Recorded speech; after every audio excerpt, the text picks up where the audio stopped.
I can't believe that the Treasury is going to start buying corporate debt ETFs. I mean, what has the world come to, man? Yeah, tell me about it. It's nothing like we've ever seen before. Um, you know, we saw this coming. The Fed has already started weeks ago. They already started buying junk, literally junk bonds, Yeah. and other high yielding debt. But uh, why they're taking extra cautions because, like we say, is the Fed has put interest rates at 0%. There's no more ammunition um, to support anymore, to support the stability and liquidity of the market. Now the Fed has struck themselves a bad wish, and that is to grant themselves 10 more wishes into foreseeing a humongous accumulation of debt. And that's what we've seen for a very long time, but now it's, because of the disasters and what Corona has sabotaged our entire economy or global economy. Mhm. It's increased our trade deficits, it's increased our budget deficits to extremely high, um, high levels. And not only that, but inflation is still under 2%, while unemployment right now is just under 15%. So it makes the average person wonder, okay, and this is with saying that the stock market has retraced over 75%, or at least the NASDAQ has. So the average investor ought to think, why is that? Why are we seeing such a huge divergence in the conception results of what is happening now between the the disastrous economic data that's unfolding day by day? Just got some data today. Yeah. Um, you know, Relative to the performance, the retracement of, uh, rather I should say, V-shaped almost recovery. Um, you know, why is that? Why are we facing that kind of divergence? Why now? Why is it covered by short-term speculation? I think, I mean, I don't know. You want to say more there before I hop in? I mean, it's just, is it short-term speculation that's controlling this entire, um, what I'd like to call a speculative era in the stock market, much like the dot-com bubble. Yeah.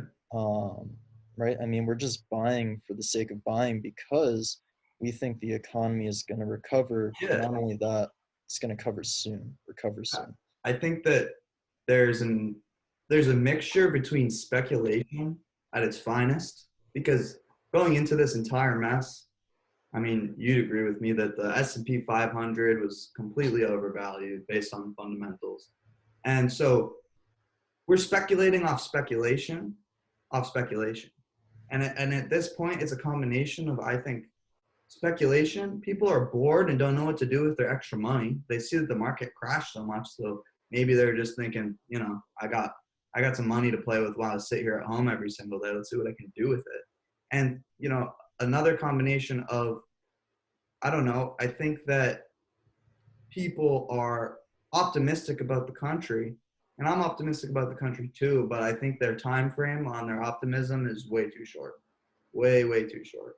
And I think that, I I mean, agree. I mean, the biggest red flag of all, the Treasury is now buying corporate debt. I mean, pretty soon I'm going to call up the Treasury and ask them to fund my whole life, and they're probably going to do it. So I don't know. I really don't know. And then you have like Pelosi who wants to make another stimulus package when we don't even know if the other one, like the effects of the other one. I mean, I don't know. What do you think? Yeah. So, this is a bit off topic, but it'll drag on to a very parallel to what you just said, which is campaign finance reform is utterly controlled by the Supreme Court. What I'm saying is, for all those originalists out there, those that stand by the Constitution, constitutional law, and should have no modifications whatsoever to it, and then there's realists. There's people that think there should be necessary modifications as we progress technologically as a society. Um, and so what the Supreme Court is doing with campaign finance reform regarding um, lobbyists of different parties and their influence, as well as corporations' influence um, on politics, on elections, on election days. It's it creates a humongous disbursement between the lobbyists and the federal government. Um, the Supreme Court has ruled that there is no way in hell that we're going to let excuse me, they're supporting this kind of lobbyist revolution because that makes money for the federal government. That enables the government to to carry that influence to the greater society, so to speak. However, there's a limit to that. There's a limit to how long lobbyists can fund the campaign for, et cetera. There's just limitations left and right. Why is that? Because of the federal government. Everywhere you look, there are limitations to the federal government. When you look at anything that's considered beneficial provided by the federal government, is in fact kind of linked to very disadvantageous limitations, taxes, fees, so many different things that are just out of pocket that people aren't even aware of. And that's troubling because the government is supposed to look out for each and every individual American citizen in the rightful constitutional way. Yeah. But ever since 200 years ago, we've been doing nothing but modifying the Constitution because we claim it's necessary for a technological revolution. So I'm going to transition back to the federal government, um, providing liquidity and through QE and through stimulus. So, right, like you said, Pelosi, our sweet little Pelosi, she doesn't really have any idea what she's talking about because she's only looking at the short term, just like the entire market, right? We said that V-shaped recovery is short-term speculation, but not entirely. So Pelosi is right there with them. She thinks inserting trillions and trillions of dollars to acquire even more debt because, right, we have to pay that debt eventually. I mean, We haven't paid that debt in decades. it just So doesn't do anything for the greater good to do that, yeah, you know. yeah, But what happened to a free market and like, survival of the fittest and like, I mean, not to be like, a jerk about it, but like, you can't just bail everyone out. Like, there's yeah, no market, there's no capitalism. We're communists at that point. If we're all gonna feed each other, I mean, yeah.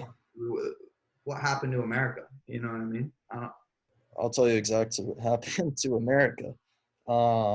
We faced right now we're facing a series of socialism through the Democrat side. Yeah, And the thing about socialism is that could be branched down to things like fascism. It could be branched down to a lot of different things and beliefs and even traditions. And that's because people are becoming more caring and more authentic with their beliefs, more authentic with their financial responsibilities. And everybody believes a man has to generate a dollar for him and his family, and primarily his family. yeah, But why not primarily himself? That's the idea of, of capitalism. I'm not one-sided here. I'm myself a libertarian, but a Republican ought to think of government limitation and tax defects and limitations, all this different stuff that's inversely related to Democrats. So it makes me wonder the entire system is faulty because everybody in the government wants to just win the next election with their influence. They're all self-centered, they're all talk, and they're no do. So the I forget what was your point. Well, I mean, well, you made some valid points there. I mean, to comment real quick, I mean, to the politicians, everybody is so short-term minded. It's 4 or 8 years to throw your policies in there, and then the next person comes and wipes them out. You know what I mean? And that's not how it should work. We should build off each other. You know what I mean? We should know that since the 90s, creating a debt deficit is probably not the smart thing to do, and we should figure out how to do that and how to solve it, like how to fix it. You know what I mean? So how we fix it is really, really simple. We let the companies that are failing, Yeah. whether due to the crisis, the corona crisis, or not, we should just let companies fail and businesses fail if they're failing.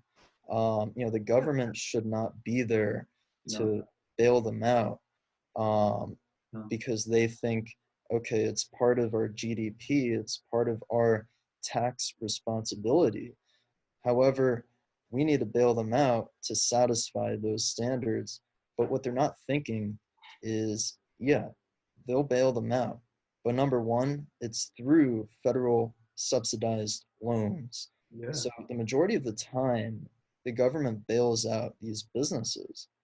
The businesses themselves still have to pay back those loans. They have to pay back those loans and interest. So it's not a win-win. It's a Lose lose.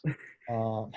I mean, I really want to know if the people that create these policies know anything about economics, because really it doesn't take a monkey to identify these things. Like, Yeah. I mean,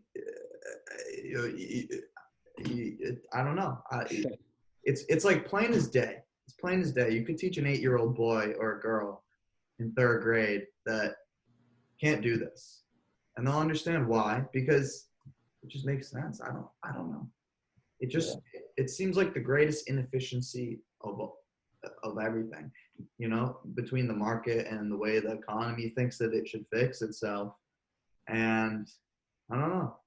Yeah, I mean, the government, after 1914, the government has really started to become, and especially more than ever now, the government has become interconnected, intertwined with the financial markets, well, really with enterprise worlds. And that is a mistake. Yeah. That's never even happened before in history, because the government's responsibility, once again, There, is for the people, not for business cash flow. Yes, it's their responsibility to foresee stability in our economy, our domestic economy as well. However, there's inefficiencies, like you suggested, where if they're throwing away stimulus checks and loans and swap lines for different instruments under federally insured loans.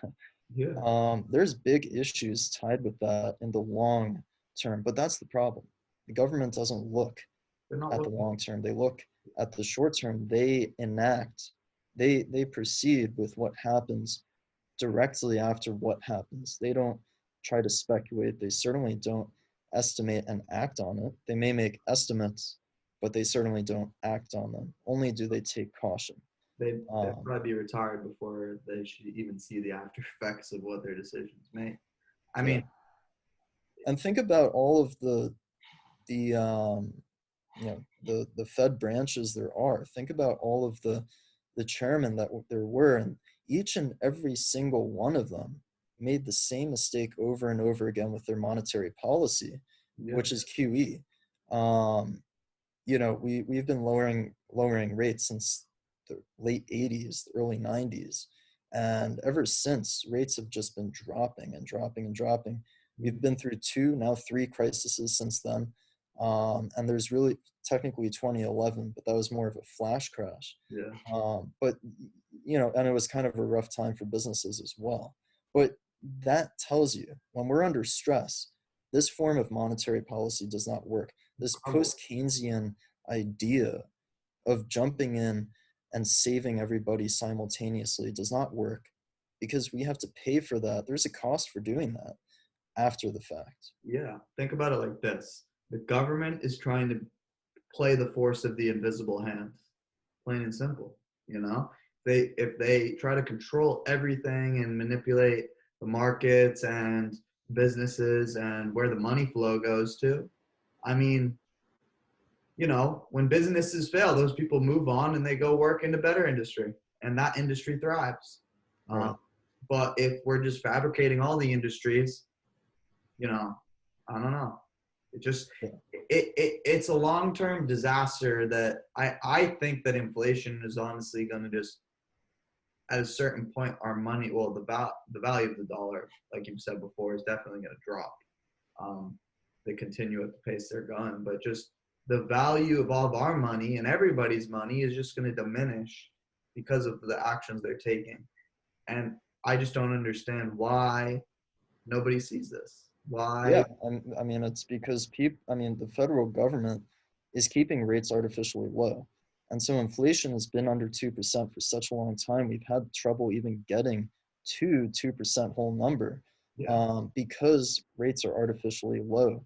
They're subsidized in every sort of way imaginable. yeah, but it's And the only okay. way to get, yeah, the only way to get around that is through lack of money supply, which we have manyfold over the necessary amount of supply we actually need. We Yeah, have such an extraordinary money supply, almost hundreds of trillions of dollars in just money supply, just like the oil glut we've seen. Think about it like that. It's just a bunch of hundreds of millions of barrels of oil just laying out in the Pacific and Atlantic. And we're just seeing it cross hedge itself as if domestic economies are not suffering because there's a lack of oil. However, once they get loans, once they get bailed out, once these, once insolvency risk kind of evaporates after the federal help, um, businesses quote unquote get back to normal. However, they're they can't get back to normal at full capacity. If they did, they're going bankrupt because it's going to take a of whole course. lot more than just a bailout. There's reorganization of the assets that they acquired over the inception of their business. There's revolution. I mean, there's a cycle of cash flows that need to be recycled. They need to be replaced with new cash flows, new streams that actually are operational and functional. And the Yeah, only way to do that is through time. yeah, and it's not going Um, to happen in a day. Like I yeah, think. the only way to do that is through time. And there's no time when it comes to failing businesses. They need all the time they need. They need much more um, than to just wait. So we need to let these businesses fail and actually raise interest rates because that encourages saving. Of course, That encourages the consumer to save. And not just consumers, but institutions and businesses. everybody. Yes.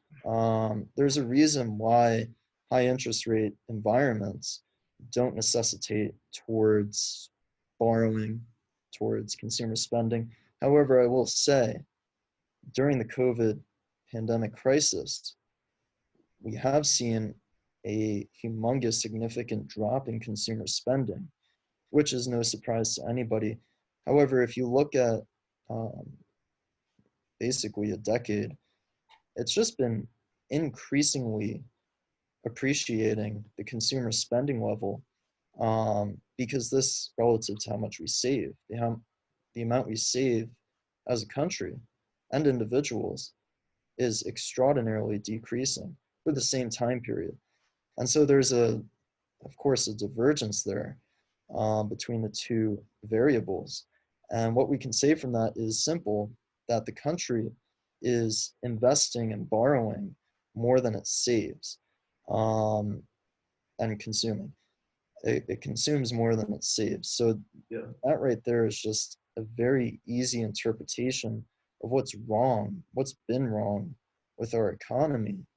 And so an investor might say to himself or herself, um, you know, how can I exploit that function to the point where it might be advantageous for a transition, naturally speaking, a transition from higher higher spending through versus lower, higher savings, Mhm. to the vice versa relationship, lower savings, higher savings and lower spending.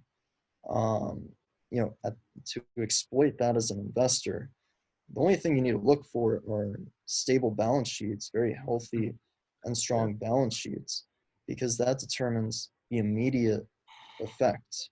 Not immediate, that presumes their historical Yeah. health of the business. And to confirm that with a um, kind of modern, kind of present time frame approach is to, well, see if their cash flows are being subsidized by the federal government, Yeah. or if it's being originated internally. Yeah. If it's being originated internally and they have a healthy balance sheet and their enterprise value is extraordinarily low, and their price to tangible book is facing really, really low satisfaction rates, then our ROE is probably going to be relatively low as well. So Yeah. that means, as an investor, all right, this kind of company with these kind of metrics juxtaposes to one result. We need to look into it more, because there's going to be a situation where it's either that kind of alignment is going to say, well, business is obviously plateauing, right? We're plateauing at a cash flow stable or break even rate, Yeah. and we don't really know if it's trying to, unless we've had subsidiaries supporting, whatever it may be, some kind of sell-off or spin-off in those subsidiaries that gave them more exposure to cash, Yeah. versus the other way around, where they might just be completely failing, and this is just the start of it, or they're just hitting a period of no growth, zero growth, and Dark. they're heading to a period of extraordinarily high profits. Yeah. An investor needs to understand that not everything is based on a discounted variable. It's based on the mixture of a discounted variable and the perception of that discounted variable. People are modeling left and right all of these different share share prices that are estimated with these models, um, and it's just not nearly efficient to determine the true fair value of a security, because in economic environments like this, in economic environments such as this, there's no reason to, number one, anticipate and or speculate where the market is headed next. Although you and I agree that we're going to see a retest of the lows, Yeah. I personally think a depression is coming. And so then we'll be able to, ourselves speaking, we'll be able to exploit this, you know, Yeah. this kind of cycle of what everything's doing in Mhm. a way that would benefit us, and that would be, by investing in gold. Investing in gold, but not digital gold, physical gold. Physical gold is a safe haven. What treasury bonds and used to be much like, a safe haven asset. They've gold has greatly appreciated. It's nearing almost, it's nearing almost 2,000 an ounce, Yeah. And it will never um, default. and it's going to go to 3,000 very, very soon, because the dollar is going to crash, right? The dollar is going to crash, and You know. although it's a safe haven asset, um, it's not necessarily a safe holding asset. It's not something that necessarily, let's say you buy, you have 100 ounces buried in your backyard. You're most likely not going to see any return from that whatsoever 5 years down the road, even 40 or 50 years down the road. You need to hold it in such a way, because that's how gold works. See, um, what's his name? Karl Marx, a very dictator-oriented person, Yeah. to say the very least, with his policies. Yeah. Um, but he was an activist for a thing called use value. Um, use value is something that could be um, pertain to anything. It could be pertain to an apple, a house, a car, anything. And use value is essentially, the value of that thing that can, prolong in time through time without losing any of that value, to what degree to what immediate degree that is, as well as, to what growing rate will this loss. And I'm not talking about amortization or depreciation. I'm talking about the actual usefulness Yeah. of the asset. And with gold, the Not thing about it is it's so useful. You could use it in always. medicine, airplanes, all this different stuff, jewelry. And that's why people hold it, but there's not enough people holding it. There's not like there's an infinite supply like the dollar, but that's the problem.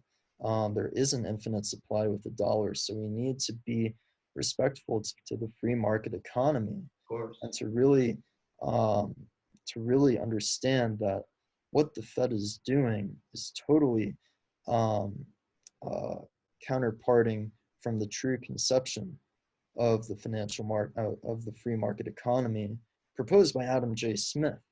Adam Smith is, like you Invisible hand. talked about, the invisible Yeah. hand.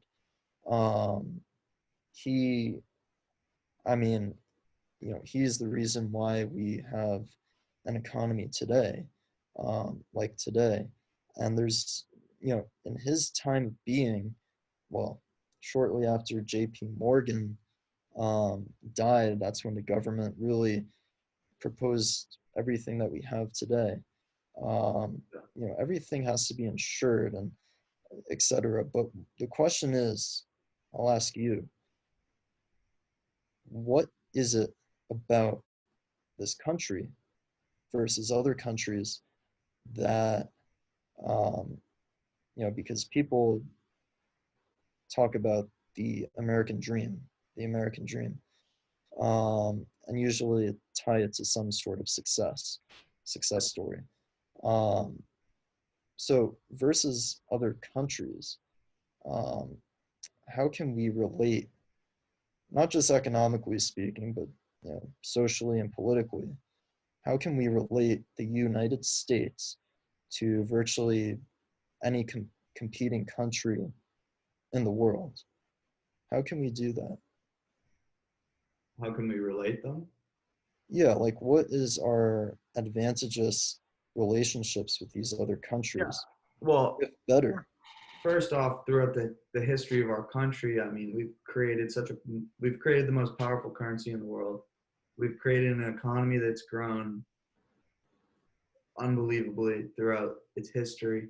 And so, comparative to the rest of the world, the rest of the world has always wanted to be kind of like them, to be America, to have a capitalistic free market where you can go and you can start your own business and you can have the American dream and you can have a house and you can have a family and you can be free and you don't have to, put up with bullshit communism or whatever the reason was that you left where you lived before to come to America. Why did everyone come to America? Because they wanted a new life. And so comparing it to the other countries, you know, like Japan's a great example in my opinion. You know, they're right behind us. They're coming for us, and they've been taking notes along the way of our prosperity. And you know, the problem is now with America is their behavior for the last 20 years creating the deficit. We're slowly going to inch out from the number one seed in the world down to wherever the hell it takes us because everybody's wanted to be America for the reasons that we've had. And, not want to be America, but, have the economic success that is available and the development that's available and the prosperity and the productivity and it goes on forever. But the idea is that if we continue to shoot ourselves in the leg every 6 months, you know, I mean, it's just a matter of time before nobody wants to be America anymore. And we're going to want to be the next, we're going to be striving to be the person on top. Yeah. I don't know. It's funny that you brought up Japan. They had a currency crisis in the 90s, Yeah. and they, shortly after that, Russia took a hit. But Japan, but yeah, I mean, it's funny that you brought that up because when Japan had their currency crisis, which by the way, we've never even had yet, it's just been so prolonged um, that I'm just so certain that it's going to happen and probably even move back to the gold standard because Yeah. it's never even worked. Fiat money system has never worked. And we're about to learn why in a very bad way. Yeah. But Japan, what they did was, what happened was their their exchange rates, you know, uh, when they imported a lot, um, just like what we do, unfortunately. Um, we they their exchange rates relative to what they were buying from a foreign country absolutely significantly rose because the value of their currency fell um, to such an extraordinarily low level, and as a result, they couldn't really afford to buy out of foreign product. They could only rely on themselves. So throughout the years, they became vertically integrated, similar to what the United States has been doing. Yeah. And with the help of China, they've gotten a lot of help from China. Um, they've gotten a lot of funding and seeding in all different areas of the economy. And they're still facing a humongous deficit. Japan has a humongous deficit, much like the U.S., but to a much smaller scale. Um, you know, and so that's what's going to happen to the United States, um, but to a much higher extent because the Yeah. whole globe is tied to the United They're States. going to feel the wrath. Yeah, that's the mistake we made is, you know, I mean, for example, well, I'm not going to go there actually with troops, but maybe another time.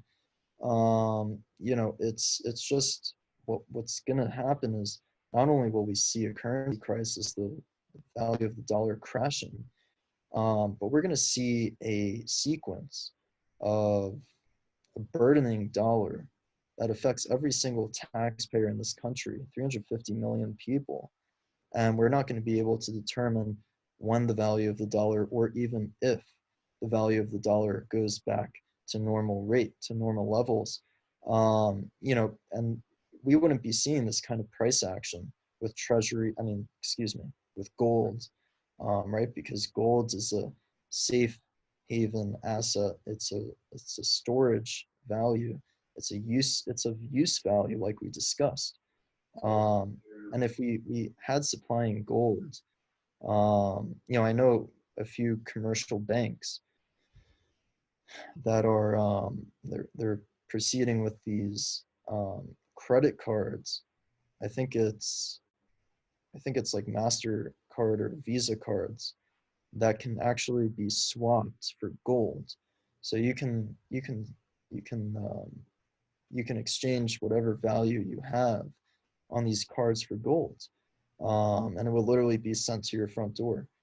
And so, or you could have it locked up in their bank, Yeah. and that's really amazing. Some businesses are realizing that it might be the new reality that gold is the new medium of exchange, and it very well can be. I believe it will. Um, Yeah. I mean, when you print so much money, the money's meaningless, you know? At least gold, there's only so much of it. And yeah, there's a demand for it, you know? yeah. Now, don't get me wrong. There's still a lot of demand for the US dollar. Oh, And yeah. that's really, frankly, because all of that demand is coming from foreign nations. Everybody wants the US dollar. Every single damn country that's because we originated fiat money. It's no Yeah. other country except the United States basically invented fiat money. And so every single country adopted that same system and has ever since relied on kind of the exchange rate mechanism the United States has proposed for the entire global trade.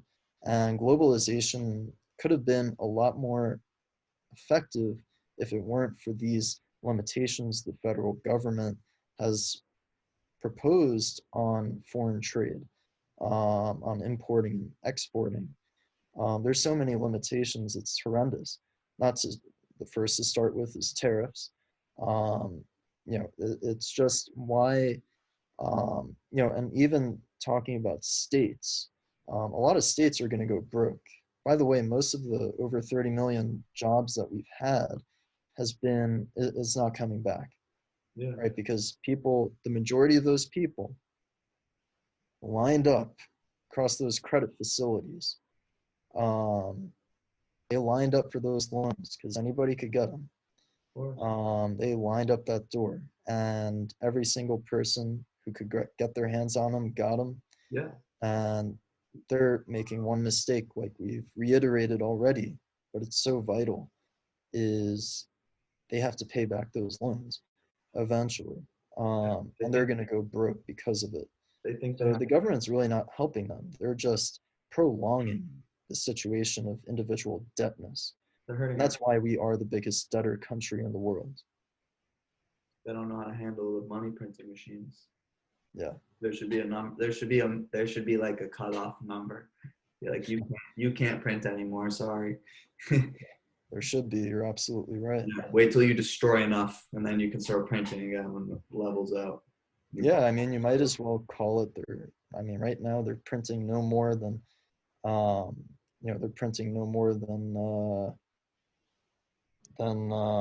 just something like just crap. They're just printing crap.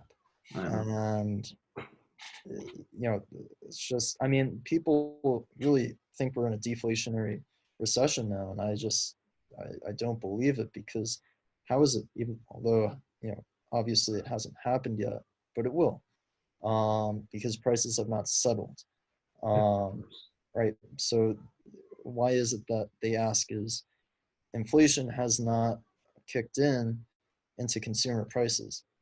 But they don't understand inflation is the definition of money printing, and vice versa, because the more supply that we create, the more liquidity that we create, there's not going to be demand for it forever if the entire government is buying it all up for themselves. So there's going to be no one to sell it to. It's very similar to what we see with the oil problem. Yeah. The contracts are looking a little bit better by the months, but if we were to look at a few weeks ago, All over the place. all over the place, we saw negative $40 a barrel. And who could have ever possibly thought that was possible? Nobody. Crude oil being negative $40 a barrel. We never thought negative interest rates would happen. Yeah. We certainly didn't see negative oil. Yeah. Imagine that. You know, Um, gonna have negative dollars pretty soon. yeah, no, we will. Um, it's just a matter of time. But it comes to show that um, number one, speculation is very dangerous, and number two, um, one can never fully um, interpret what is happening at that present in spiteful time.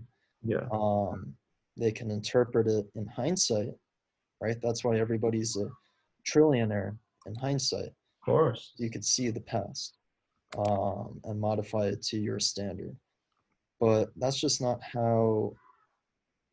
Yeah, that's just not how um, it's supposed to work. There's a trade-off between every buyer for every seller, marginally speaking, and that marginal sell-off or trade-off is determined on those utility versus endowment, kind of like a diminishing marginal utility diagram. Yeah. I'm getting a little bit specific, but it's really just about how much sentiment one has or how much desire one has for a thing or product or exchangeable item versus how much money they actually have to spend on it. Of And the course. United States has been at the very bottom quartile of that graph, that diagram, for a very long time. And we're not getting out of it. We're only getting steeper and steeper into that diagram in a bad way. Yeah, of Right. course. The behavior over the last 20 years, it's leading us down a sketchy path. And Sure is. let's just hope that maybe someone will think with their brain or listen to the smart economists, listen to the smart people. Come on. I know there's people out there preaching what you and I are preaching. I know there is. I don't know why no one's listening. Yeah. I don't know. That they want to open the economy back up too early. That's just going to cause a whole nother issue. So I don't know. Well, only time will tell where the businesses and the economy will go. But as of right now, you probably agree with me. The invisible hand ain't free. It's not free because government wants to control everything, and you know that can be good and bad. But at the same time, short term, it's good for people to be able to feed themselves, but long term, nobody's gonna be able to feed themselves. So, Yeah. um, Yeah. It's, you know, Fauci is, Fauci is testifying to Congress because he thinks, like you said, and like I agree, is that we are reopening the economy, we are reopening this country too soon, yeah, while the come down, while the flattening of the curve really isn't flattening, it's just not stable. it's Um, we have no you know, idea. there's We have yeah, no. there's huge risk of seeing yet another, um, you know, humongous, there's another wave coming. I believe it will come. I Yeah, believed ever since the start of this thing, we're going to live with it for a very long time. Unfortunately, yeah. I wish we didn't, but I think that's just going to have to be the reality It'll be like the flu. for everybody. Businesses are going to have to change forever. Virtual reality, literally speaking, Yeah, is going to take over.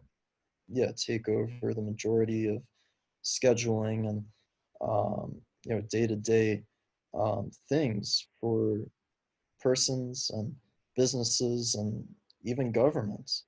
So it's going to be we're still not entire. The fact that we don't have a very clear picture at all, right? Because these models have not really worked. They have not really been right at all this entire time with estimating the future.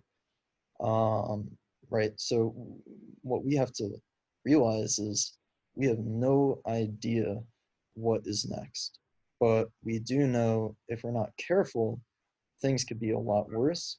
Mm-hmm. However, if we do know if if we are careful, things could potentially get better. And like we've seen, people are social distancing, people are doing the right thing for the most part, and thus we've seen a form of decline. We've seen hope, and that's all that we can ask for. However, the stock market, taking into reflection in the stock market, that sentiment has extraordinarily um, beat the market's expectations. I mean, people bought the second we saw potential hope. And once we saw that confirmation of hope, Yeah. people just bought even more.